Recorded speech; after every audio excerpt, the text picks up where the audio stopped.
Hey guys, welcome to the Musket Man 98 channel. I'm your host, Colin Elam, and this is going to be my first range video shooting in my cleachy pit, and I thought it'd be a great opportunity to bring out the 1757 Spanish Musket by Pedersoli. So if you follow me on Instagram, you've probably seen this gun in a couple of pictures and short videos, and I'll just get a close-up look to show you. So this is your standard like military musket of the time, Spanish. This is not like your Charlesville or Springfield or Brown Bess. Very similar.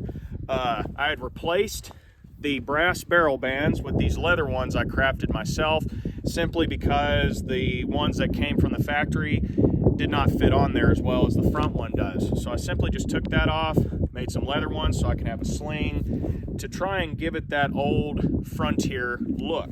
Basically like a soldier that came back from war, and he was using this for hunting squirrels, hunting hogs, buckshot, birdshot, slugs, just because of, you know, this would have been the weapon you would have had to use to get your meat to feed yourself. So it kind of gives it that look like he had to fix it because, you know, it had some problems, and, you know, that's kind of the goal I was going for. So I thought it'd be cool today to take it out and shoot it and just do some fun. So what I'm going to be shooting today is my homemade military paper cartridges. So these are not like historically correct. They're like Revolutionary War meets Civil War meets Colin Elam. So they're kind of my own design. As you can see, the round ball poking out of the bottom, and I folded it kind of like the Civil War style to keep the powder from falling out. So these are .600 round balls with 120 grains of 1F GoX black powder. So we're going to test these out and just see what kind of damage we can do. Now, this is made out of printing paper, this particular cartridge. I'll show you again. So this is not like brown paper or newspaper, even though I've done that in the past. I do them this way because it is a .600 round ball, and that will kind of fill up the rest of that gap in the chamber when I load it down the barrel. And it keeps them very strong and sturdy, so you don't have to worry about them breaking. So if anybody was wondering about that, that's why. And I may do some videos in the future over different styles of paper cartridges, and we'll do that later. So my cartridge box I'm using today is a Brown Bess style one, so this was not historically correct for this particular musket, but that's not kind of what I was going for. I just wanted a cartridge box that would work for my particular musket. So this works great. I ordered this on eBay. I do not know the gentleman that I got it from, but they're widely available, surprisingly, on eBay. They've got a pretty decent craftsmanship, nothing too bad. I added my knife right here just to give it more frontier look. So that's what we're using. I've got my powder horn just in case, you know, if I mess up one of the cartridges or whatever and I have to get my measure, pour out some powder, anything like that. So I've got that just for an emergency. And I'm also carrying my cap and ball revolver, which definitely wouldn't have been historically correct, but we're out here in the shooting in our cleachy pit, and I always wear a gun, so I thought it would be cool just to strap that on here. So anyway, guys, let's stop talking and do some shooting. And I just want to remind everybody in these videos, when you're shooting flintlocks or percussion guns, ear protection and eye protection is very recommended, even if it's your glasses, your sunglasses, something. Because when it comes to flintlocks, you can definitely hurt your eyes if you're not too careful. So let's do some shooting. All right, guys, we're going to go over the loading sequence to this particular musket and just real quick to show you how it works. Now, right off the bat, I'm going to tell everyone I am not going to be loading this the military style way where they would tear it off, prime it first, then load from the barrel. I know there's a lot of YouTubers out there that do that, but I'm shooting for more accuracy and quicker reloading with the paper cartridges. I might do a video in the future over that. I just don't particularly like doing that. So anyway, so what I like to do is just, you can either tear this off with your teeth, or you can simply just tear it. So I'm going to try to do it with my teeth if I can. And you would spit out your paper, And since these are printing paper, they don't tear quite as easy as brown paper or newspaper, which that's just what happens when you use printing paper. So be careful with your teeth and don't pull too hard and rip a tooth out. So anyway, now that we've got our cartridge open, kind of opened it with my fingers. Like I said, this is not for as quick a reload as you want. This is just to speed it up versus having to do the patch round ball method. So simply, we just pour the powder down the barrel, 120 grains of 1F GoX, and as you can see, I've got it completely submerged in the barrel. It just sits there. That's what you want. So now just simply with your fingers, pop it in. As you can see, it went down very easily. So you don't have to have a ball starter like you do with some rifles. So with our steel ramrod, simply, and sometimes it will go down that easy. When your barrel gets dirtier, it's going to be a little hard where you have to pack it just a little bit more. So when it gets down, simply give it about 3 to 5 taps to crush that paper on top of the powder, and it's also compressing the black powder. That's where you really get your explosion, your pressure buildup, your feet per second. So make sure you do that. After that, simply retrieve your ramrod and put it back for your next shot. Because back in the day, if you didn't do that, you could not reload. So we're now ready to go. Next step. So like I was saying, I have got this all ready to go. So I've got a hammer stall on it. That is just an extra safety that you can use for not only muskets, but flintlock rifles as well. So I'm going to leave that on, and what I do is I've got a powder primer for here that I use for all my guns. It's got a little spring that holds it back and a little spout. So what I'm going to do is put the musket, oh, pardon me, went a little too far. See, that's how easy sometimes you can do that. Put it on the first click, which is called your half cock. So that is your safety essentially. Cannot fire, it is safe right there. And we're just gonna fill the pan up with powder. And this is 4F GoX. As you see, when I let go of the button, it stops flowing. So we're just gonna fill that up a little bit. And what I like to do is kind of just pat the side of the pan to level out that powder. And I don't know if y'all can pick it up. As you can see, powder in the pan, ready to go. So simply, you're almost ready to fire. Now I'm going to close the frizzen, got that hammer stall on there, which also acts as a secondary safety. So if I pulled this back to full cock and tried to fire, the gun will not fire. So it's just a secondary safety.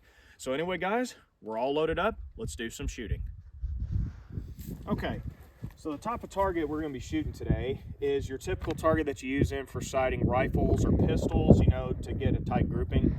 So I had one of these spare in my pickup, and we're going to be shooting the man-sized target. I taped this on just to reuse this older target. Had a bunch of holes in it, and it's going to give me a much better line of sight since it's white and red, especially with that musket, and that's what you want. So we're just going to see how much tight of a grouping I can get with the 1757 Spanish Musket with my paper cartridges I've made. So as it being a man-sized target, that's kind of what we want to see where the musket is truly shooting. And we're only about 60 yards away, not long-range shooting, hence because it is a smoothbore musket and we're using military-style paper cartridges. They're not made for true long-range shooting, even though you probably could hit someone like this at 100 yards or further, but not consistently in a tighter grouping. So at 60, 65 yards, we're just going to see what kind of grouping we can get and kind of damage. So anyway, let's do enough talking. Let's get back and do some shooting.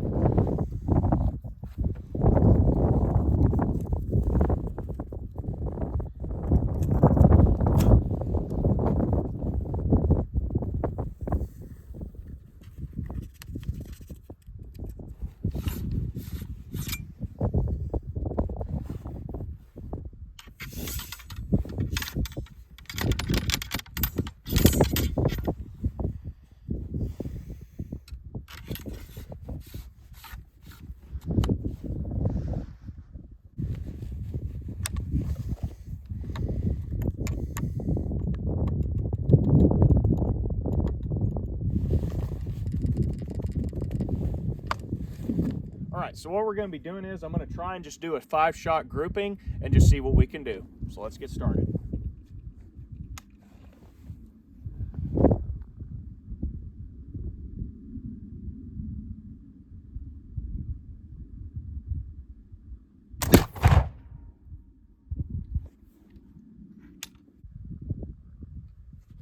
All right, I'll edit that out.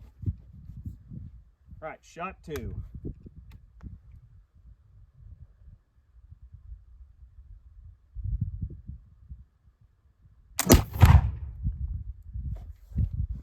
All right, shot 3.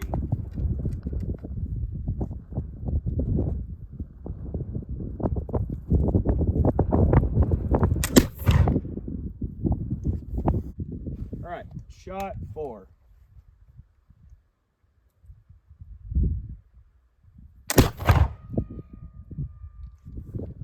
All right, shot 5.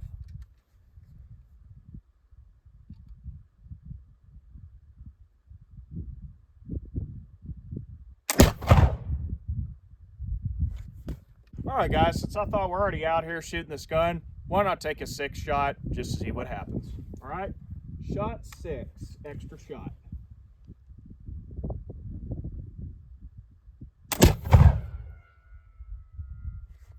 All right, let's see what we got. All right, guys. So here's what we got as far as accuracy. Now, right off the bat, this bottom one was for the intro video, so that's why that one was so low, so don't pay any attention to that. So we fired, let's see, I think it was 6 total. So as you can see, we got 1, 2, 3, 4, 5, and 6, 1 in the shoulder. So these are 60 caliber balls in a 69 caliber musket. They load easy, good for quick reloading back in the day. I could probably experiment with a 64, 65 caliber ball to see if that would increase the accuracy. Also, it's been about 4 months since I've had a chance to go shoot that musket just because my barrel bands were getting loose. So I finally had a chance to come shoot it, so I'm just a little bit rusty. So as you can see with 120 grains of Go X1F, not too bad for what this gun was used for, which was to engage enemy lines, fire, and volleys. That's what it was made for. But to engage an individual target, as you can see, we have, even counting the intro shot, which would have been a gut shot, with horrible, horrible way to go. These are all kill shots, one in the shoulder, which might have killed him later. Maybe got sick. He might have lived. So we've got at least 6, counting the intro shots, that are kills, and possibly a 7th. So not for sure. So I definitely need to come out, probably do some load development, definitely need to get some more practice. I know on this one in the shoulder, I put too much priming powder in the pan and had a hang fire. So you can see how much a hang fire can actually affect your accuracy, because the rest of them were more center, more that direction when this one was off. So that's why. So I definitely will have to get a bigger molder. The only one I had was a 60 caliber, hence why I had to use these that type ball. So it definitely kicks. That gun is not something that just like a 22. That thing's got some power. So I may have to try some load development, like I was saying, and change the ball size. But as what I was coming out here to do, the musket did pretty much what it was designed to do. So thanks for watching, guys.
How about some loading and firing from the kneeling position?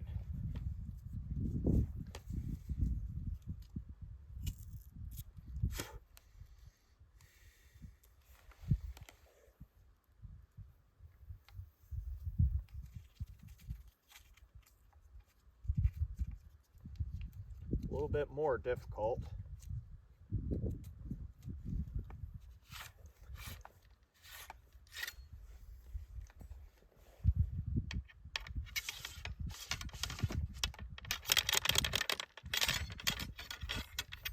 But this is also something the soldiers would have had to do. Now, I do not have the proper training, as you can see. A little bit more difficult than firing from the standing position, but nothing too terrible.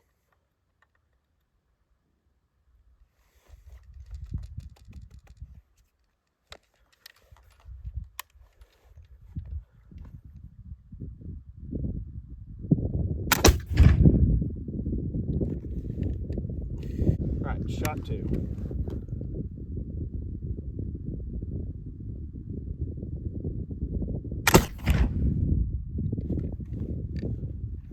Okay. All right, shot 3.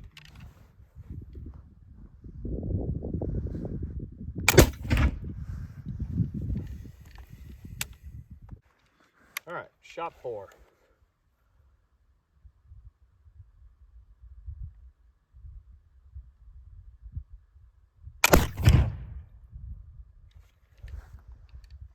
And shot 5. A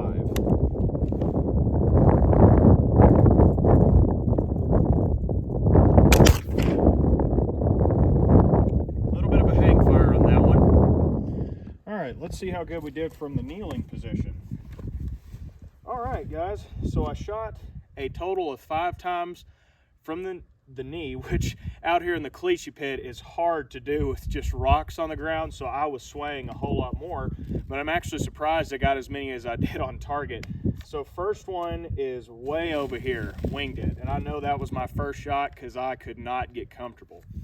My second shot is here, third, fourth, and I believe 5th one. I also took another one that was off camera that y'all didn't get to see because we had a bad hang fire.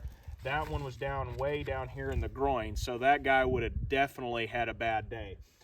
But again, as you can see from just a hang fire or from the position you're in, how it can affect your accuracy, because we had 3 pretty close together and 2 way down low. So a hang fire or your flint dulls out, which I had to nap the flint off camera because it got dull and I was having misfires, but it just shows you how much a hang fire or how uncomfortable you are, how it can affect your shooting. But 3 out of 5 almost in the same area, not bad. And then we had just 1 up here, but those are kill shots. That would have wounded or hit his arm. This one probably would have died, and he would have probably either died quickly or slow, not to be gruesome or anything like that. So that's kind of what the musket can do with the paper cartridges I've done in the size ball and the powder at 65 yards from the knee. So, not too bad. All right, guys, I think we're about done with all the shooting today. There's some shots that were taken off camera that you might have not seen, but total for the video I think is about 10 or 11 shots. And we'll just show you how dirty this gun can get. As you can see, the lock all dirty. That's all from 4F black powder. As you can see, the muzzle's all dirty, the ramrod. And what a lot of people don't know with these muskets is the more you shoot it, surprisingly, the more accurate you're going to get, because as the fouling progresses in the barrel, it's less that ball is shaking in the barrel. So thus will improve your feet per second, your pressure, and your accuracy, because your ball is going to fire smoother out of the barrel. So just know that. And that's why some people take a fouling shot before they shoot, which is where they just shoot powder out of it. Then they start shooting projectiles to help with their accuracy. You do not have to do that if you don't want to. I particularly don't, because if I'm going to use powder, especially with a flintlock, I want to use my powder to shoot a projectile. So that's basically it over the Pedersoli 1757 Spanish musket. Pedersoli, y'all always do a good job. This is a great weapon for any collection. We'll say this on the barrel bands, if you do find this, which I paid, Pedersoli guns are not the cheapest. It was cheaper than what the Brown Bess is going for, but for this particular one, the barrel bands are not held in place with the pin like this front one is. So these are just held there by soft glue. After you do your shooting, the barrel gets hot and that glue wears out. Hence why I had to put leather custom-made barrel bands on there to cover that up, because it had scratched up the barrel and the stock. And it just looks cooler. Like I was saying in the beginning of the video, I wanted a frontier look, which is exactly what it did. Other than that, Great quality, does exactly what it's designed to do. The lock is excellent, craftsmanship, the wood, the barrel. You're definitely going to get your money's worth when you buy a Pedersoli, whether it's the rifle, their cowboy action guns, or a flintlock or percussion musket or rifled musket. You're going to get exactly what you pay for. They are not cheating you whatsoever. So Pedersoli, keep up the good work. So now that we've done all of our shooting, I wanted to talk about the paper cartridges themselves. Like I discussed, this is out of printing paper. This is not like brown paper similar to what you get in your McDonald's burger that can burn up almost instantaneous, or even newspaper, which is similar to printing paper, just a little bit thinner and can tear easier. So what I'm going to talk about, and as you can see, got right here, if you can see it, so that is what is left of the paper cartridges after we shoot them, and you can see there's burn marks all around them. So when you're shooting paper cartridges, whether it's a percussion musket, smoothbore, rifled, flintlock, if you're shooting paper cartridges that will shoot paper out the end, you need to be careful. Now, we're down in a cleach pit. There's nothing that can absolutely burn down here. And the point I'm getting at is, since these are not dripped in any lubricant or anything, simply because if I don't want the powder getting damp, these can smolder, as you can see on this burnt paper. They will smolder. So depending on where you're from or where you're at, or if there's dry grass, woods, and you're shooting one of these, you definitely need to be careful with what you're doing. You need to make sure it's not smoldering. And this goes for flintlock rifles and percussion rifles that take patches. Hence why they're also lubricated, because they keep them from smoldering and it's easier to load. But if you were to take a rifle and shoot a dry patch, that patch will smolder, which can cause a fire if you're not careful. So if you're shooting these and they're whatever you're using, make sure it is okay and dried up, or not dry, because it will smolder, so we don't start a fire. Like I said, I'm safe down here. There's literally nothing down here that can burn.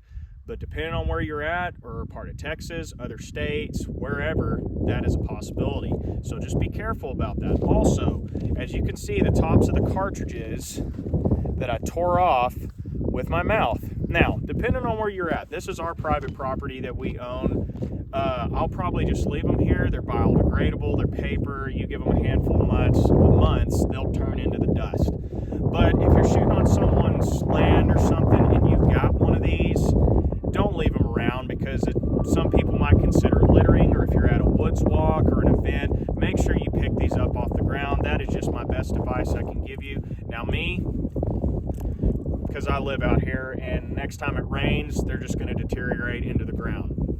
Same with these, it's fine for me. But for anybody else, if you're on your friend's land or whatever, make sure you pick that up, just because it's respectable and it just shows that you're not willing to leave trash when you shoot these guns. So anyway, guys, that's all I wanted to talk about as far as the paper cartridges go. All right, guys, thanks for joining me on the Musket Man 98 channel. I'm your host, Colin Elam. Remember, keep your powder dry. We'll catch you guys in the next episode. Thanks for watching.